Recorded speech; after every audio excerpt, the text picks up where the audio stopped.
जय गुरुदेव। ओम नमः शिवाय। आने वाले साल की शुभकामनाओं के साथ है आप सभी सनातनी बंधुओं को विशेष हार्दिक बधाई। आशा करता हूं हमारे अपने लोगों की चेतना का स्तर तेजी से बढ़ रहा होगा। इसके साथ ही अब आते हैं, ये कुछ संदेश है हमारे द्वापर काल के योद्धा गुरुदेव श्री द्रोणाचार्य जी और श्री कृपाचार्य जी का संदेश है। ये सभी लोगों के लिए संदेश है जो हम पढ़ रहे हैं। वैसे लोग जो किसी धर्म मजहब पंथ को मानने वाले हैं उनके लिए बहुत ही महत्वपूर्ण जानकारी दी जा रही है कि वे लोग अगर भविष्य देखना चाहते हैं या इस पृथ्वी पर रहना पसंद करते हैं तो वे लोग मांसाहार भोजन का त्याग करें और अपने को शाकाहारी बनाए। तथा वैसे लोग जो किसी भी धर्म मजहब या दीन को मानते हैं उनसे विनती है कि अगर इस प्रकृति द्वारा निर्मित भूखंड पर रहना पसंद करते हैं तो शीघ्रता से अपने आप को सनातनी बनाए और सनातन में घर वापसी शीघ्र करें। अब समय बहुत कम है, बाद में सोचने समझने का भी मौका नहीं मिलेगा। तथा वैसे लोग जो राजनीतिक हिंदू बने हुए हैं वे भी अब संभल जाएं, समय बहुत कम है और आपको कोई राजनेता बचाने नहीं आएगा और ना ही कोई कानून व्यवस्था से आप बच पाएंगे। तथा वैसे लोग जो प्रश्न में समय बर्बाद कर रहे हैं वे भी शीघ्र अपने आप को संतुष्ट होकर और अपने सुंदर भविष्य के लिए सनातनी बने। तथा वैसी माताएं और बहनें जो अपना जीवन गलत कार्यों में लगा चुकी हैं उनसे भी विनती है कि समय रहते अपने गलत कार्यों को छोड़कर धर्म का मार्ग अपनाएं।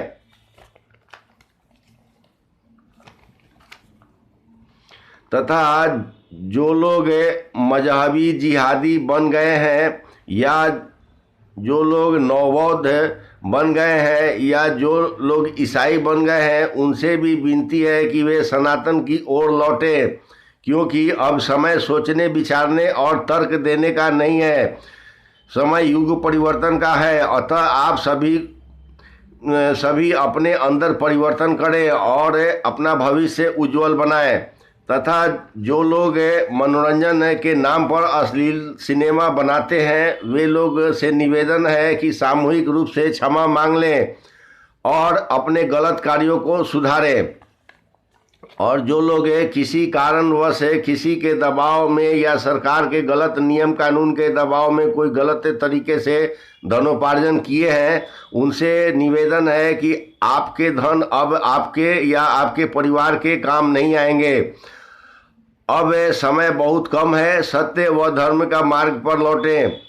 तथा वैसे लोग जो अपने को नीरस व उदास जीवन जी रहे हैं या जिनके घर के लोग असाध्य रोगी हैं और घर के लोग रोगी के रोग से परेशान हैं, वैसे लोगों के लिए अब सुनहरा भविष्य आने वाला है।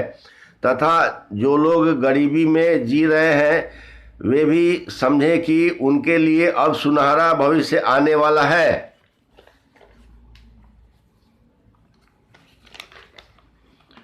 तथा जो लोग किसी भी सरकार के कर्मचारी हैं वे दबाव में कोई गलत कार्य ना करें, क्योंकि अब आपकी सरकार नहीं रहेगी।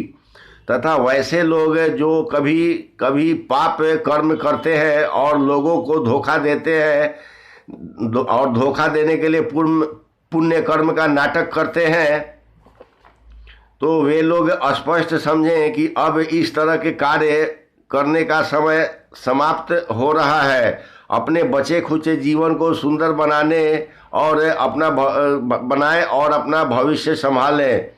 तथा वैसे लोग जो बहुत बड़े व्यापारी हैं और सरकार की देख रेख में गलत कार्य करते हैं वैसे लोग भी अब संभल जाएं, क्योंकि समय बहुत कम है और कुछ ही समय में आपके धन का कोई मोल नहीं होगा। और ऐसी शक्तियाँ जो किसी भी सरकार का हिस्सा है, वे लोग अपने अहम को से दूर हो जाए। विश्व में वर्तमान की कोई भी सरकारी व्यवस्था भविष्य में नहीं होगी।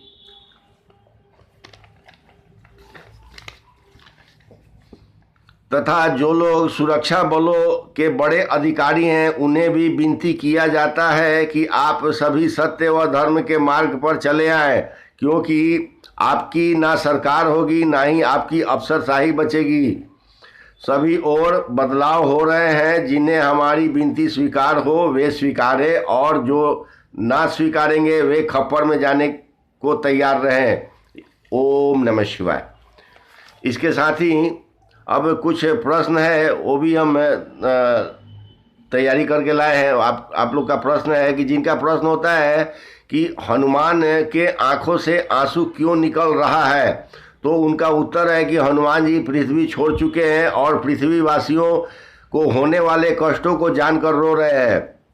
हनुमान जी को पता है कि युग परिवर्तन में परिस्थितियां बहुत भयानक होगी, इसलिए उनके आंखों से आंसू आते हैं। इसी कारण युग परिवर्तन के कार्यों से वे दूर भी हैं। इसके अलावा भी अन्य कई कारणों से वे युग परिवर्तन के कार्यों से दूर हैं। यहाँ तक कि वे अपनी पूजा भी अब नहीं स्वीकारते हैं। उनकी पूजा के स्थान पर श्री लघुकाय देवता उनकी पूजा स्वीकारते हैं। जिनका प्रश्न होता है कि दिल्ली वासियों का क्या होगा, वे कैसे बचेंगे, तो उनका जवाब है कि आने वाले समय में दिल्ली समेत विशेष रूप से पूरे भारत में जो हवा बिहार जहरीली गैस वाली चलेगी, उसमें दिल्ली का भी नाम है। दिल्ली एक महानगरी है जहां अनेक छोटे छोटे जहरीली ज्वालामुखी विस्फोट होंगे। ऐसा कभी भी हो सकता है।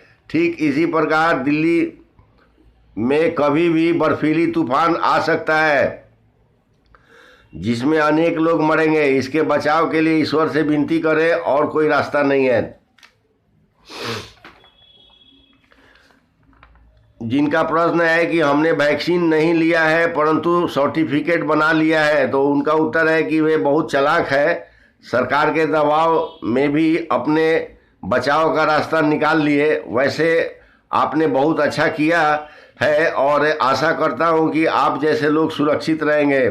वैसे आप बचाव कार्यक्रम में शामिल हो सकते हैं, तथा वैसे लोग जो 2 वैक्सीन ले चुके हैं वे भी बचाए जाएंगे, और जो इससे के बाद भी वैक्सीन की बूस्टर डोज लिए हैं उन्हें नहीं बचाया जाएगा। वैसे लोग अपने बचाव का रास्ता सरकार से ही पूछें। तथा जिनका प्रश्न होता है कि मैक्सिको में ही क्यों, भारत भूमि में ही दंड मिलता तो अच्छा होता, तो उनका जवाब है कि मैक्सिको भी कल्कि अवतार के अधीन ही होगा, और यह क्षेत्र लंबे समय से माफियाओं का अड्डा बना हुआ है और यहाँ की मिट्टी जहरीली हो गई है। अतः सभी प्रजाति के सर्पों का निवास मैक्सिको में ही बनाया गया है। और दूसरा महत्वपूर्ण कारण यह है कि भविष्य में जिन्हें भी पूरे विश्व में मृत्यु दंड दी जाएगी उन्हें मैक्सिको भेजा जाएगा, ताकि सर्प अपना पेट भर सके। इसके साथ ही वीडियो देखने के लिए आप सबको बहुत बहुत धन्यवाद। ओम नमः शिवाय।